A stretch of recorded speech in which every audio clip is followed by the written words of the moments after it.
Olá, seja muito bem-vindo, muito bem-vinda. Mais uma aula sobre o fantástico livro de Esther. Nós estamos na aula 4. Se você acompanhou as primeiras aulas, nós estamos agora num período onde a gente começa a analisar capítulo por capítulo. E hoje é a vez do capítulo 4, 5 e 6. Então vamos comigo, abra sua Bíblia aí. Nós começamos no capítulo 4. Capítulo 4, este que é quase no meio do livro, e tem agora um momento de tensão, porque nós saímos do capítulo 3 com um decreto de Amã para extermínio de todos os judeus. Mas nós vimos também que Mardoqueu era muito inteligente. E quando ele colocou a rainha Esther ali, a Radassa, a prima dele, naquele concurso de beleza, concurso para ser rainha, ele disse para ela que ninguém deveria saber que eles eram judeus. Por isso, até o presente momento, ninguém sabia que a rainha, a Esther, era judia. Possivelmente, as características físicas dela eram muito parecidas com os persas. E por ela ter crescido ali naquele ambiente, ela tinha a linguagem, ela tinha os costumes e passou desapercebida. Ninguém sabia que Esther era judia. E a gente tem no capítulo 4, verso 1, diz assim: Quando soube Mordecai tudo quanto se havia passado, rasgou as suas vestes e se cobriu de pano de saco e de cinza, e saindo pela cidade, clamou com grande e amargo clamor. Mordecai deixou muito bem claro a sua tristeza ao descobrir que Amã tinha conseguido avançar muito no decreto de morte aos judeus. Diferentemente de nós aqui do Ocidente, a Bíblia e o povo oriental não esconde suas emoções. O luto, a tristeza devem ser vividos, porque uma vez vividos é possível então avançar e retomar a vida. Já nós não, queremos muitas vezes esconder nossas emoções e esperamos isso também das personagens bíblicas. Mas não é assim. Na Bíblia, Deus se arrepende, Mordecai clama, rasga sua roupa, e esse ritual de vestir roupas de pano, de saco e colocar cinza na cabeça, era um apelo também para que as pessoas que vissem aquela condição ajudassem aquele que estava enlutado ou passando por um momento difícil a superar com a ajuda da comunidade. E a gente tem aqui o uso do pano de saco e cinza. Era um símbolo de tristeza profunda. A Bíblia se refere a inúmeras ocasiões em que as pessoas usaram esses emblemas de tristeza. Tendo lido o edito, Mordecai deve ter percebido imediatamente sua origem e o motivo que o ocasionou. Seu primeiro impulso seria naturalmente rasgar as vestes e se cobrir de pano de saco e cinza. Mas o palácio não era considerado um local apropriado para a demonstração de luto particular. Esther ficou sabendo de que seu primo estava muito triste. Enviou então um servo para levar roupas novas a ele. Mas o problema de Mordecai não era a falta de roupas novas, mas era sim a urgência de uma intervenção, que ele aqui não cita como sendo de Deus, mas havia ali a atividade divina para livrar o povo desse decreto de morte. O texto fala, capítulo 4, verso 16, Esther chama o povo à oração. Vai, ajunta a todos os judeus que se acharem em Suzã e jejuai por mim, e não comais nem bebais por 3 dias, nem de noite nem de dia. Eu e as minhas servas também jejuaremos. Depois irei ter com o rei. ainda que é contra a lei. Se perecer, pereci. Muitos se questionam como é e qual é o jeito de se fazer jejum. Existe muita gente que pensa que jejum é como uma barganha com Deus, onde eu ofereço meu sacrifício e Deus me oferece então o pedido, a bênção que eu estou pedindo a Ele. Mas nós sabemos que o jejum não é para sacrifício, que o corpo é templo do Espírito Santo e tudo aquilo que fortalece o corpo é que deve ser feito. Por isso, o jejum na Bíblia não é uma forma de conquistar mais o amor ou o favor divino, mas sim uma forma de fortalecer o corpo e a mente para saber como tomar a melhor decisão. Esther estava numa situação muito complicada, onde ela era a única pessoa que poderia intervir no extermínio de todo o seu povo. Por isso, o jejum era para fortalecer seu corpo e sua mente, e assim ela saber a maneira certa e como falar com sabedoria com o rei. Após esse momento de jejum e oração, Esther então obtém a resposta de Deus, revelando para ela o que ela deveria fazer. O convite de Esther para um banquete real, não somente do rei, mas a Amã também, tinha um propósito muito importante. Esther gostaria de expor e então contar quem era Amã para o rei, mas isso não poderia ser feito de uma hora para outra. O convite para um jantar poderia soar estranho para o rei.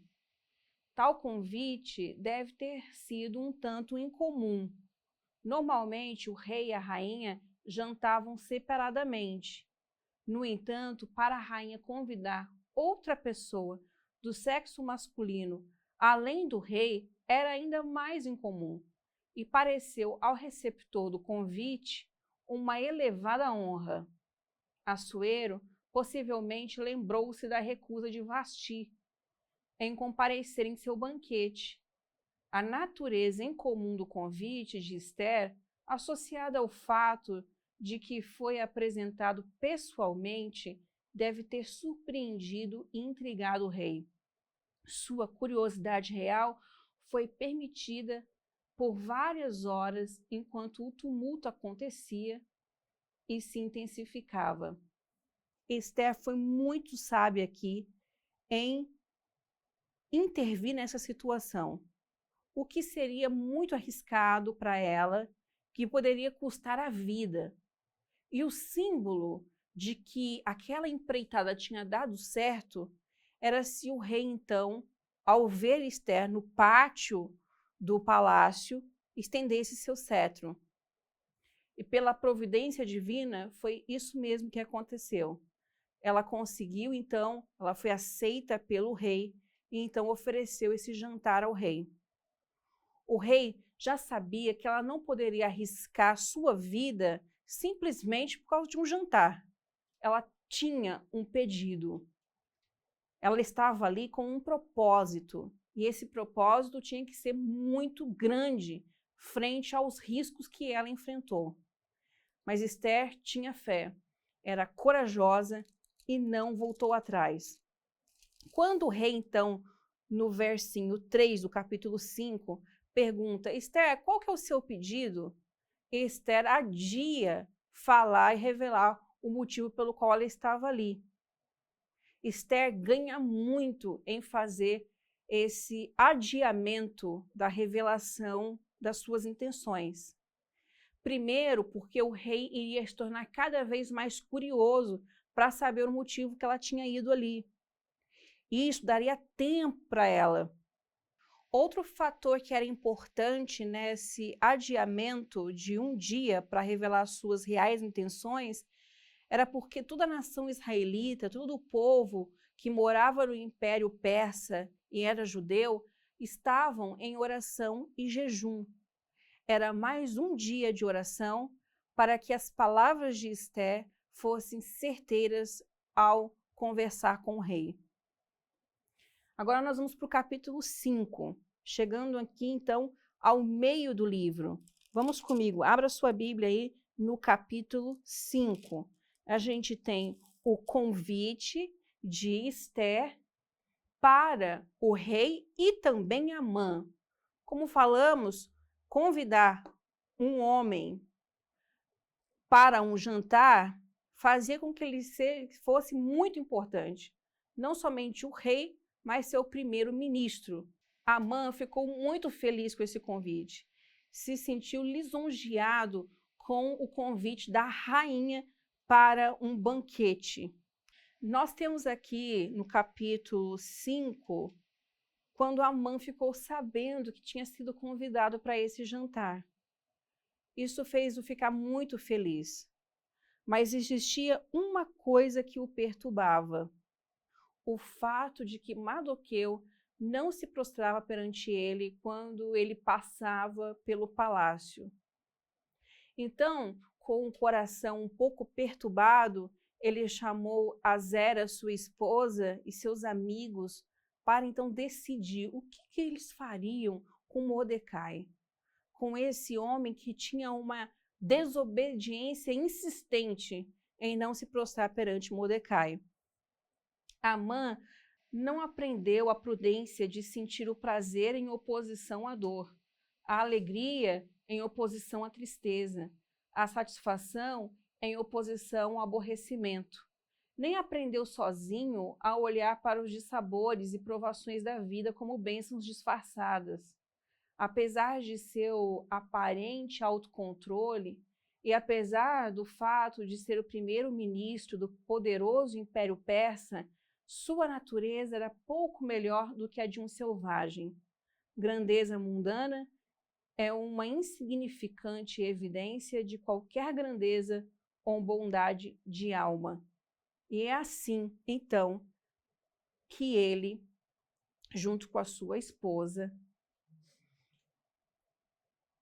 planejou uma forca para Mardoqueu. O texto fala: faça-se uma forca de 50 côvados de altura, e amanhã dize ao rei que nela seja enforcado Mardoqueu.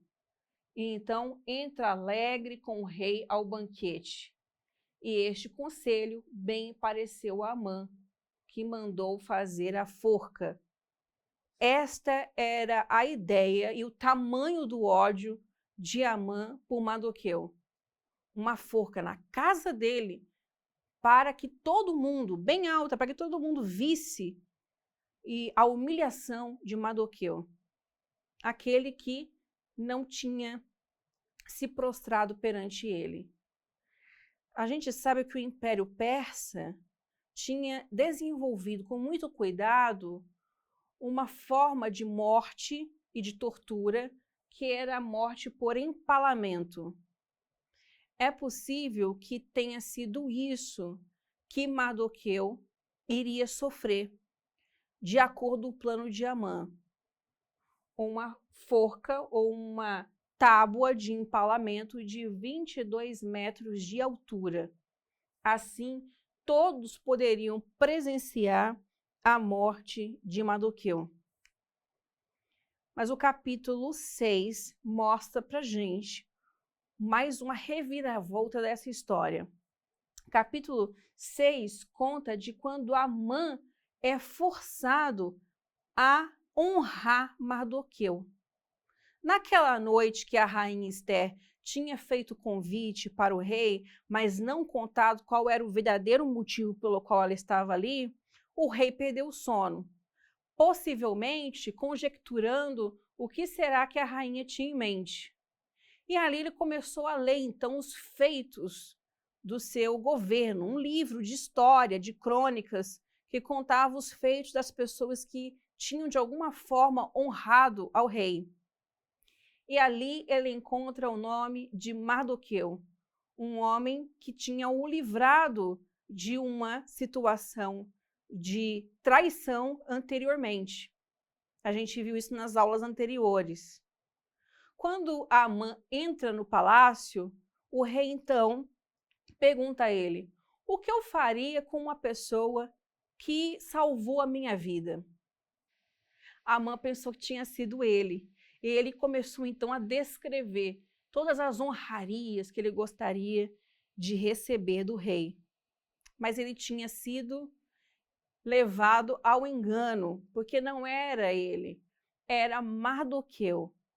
Então o rei deu uma ordem para ele e disse: apressa-te, toma a veste e o cavalo como disseste, e faz assim para com o judeu Mardoqueu, que está sentado à porta do rei, e coisa nenhuma omitas de tudo quanto disseste. E Amã tomou a veste e o cavalo, e vestiu a Mardoqueu, e o levou a cavalo pelas ruas da cidade, e apregoou diante dele: assim se fará ao homem a quem o rei deseja honrar. Que reviravolta! Amã, que achou que seria honrado, agora era aquele que ia perante Mardoqueu para honrar o seu maior inimigo. Ele que achou que naquele dia ia ser altamente privilegiado para ir num banquete da rainha e queria conseguir, então, realizar o seu decreto, colocar Mardoqueu numa torre de empalamento, terminou o dia honrando a Mardoqueu e guiando Mardoqueu num cavalo com vestes reais. Essa história, a história de Esté, nos explica, por meio de narrativa, como Deus cuida de seu povo. E mesmo em situações improváveis e difíceis, nós podemos confiar que o Deus de Mardoqueu é o nosso Deus também, que nos livra dos perigos e dos inimigos, mesmo quando seu nome não é evidente. Eu te encontro na próxima aula para a gente continuar estudando os belos detalhes do livro de Esther.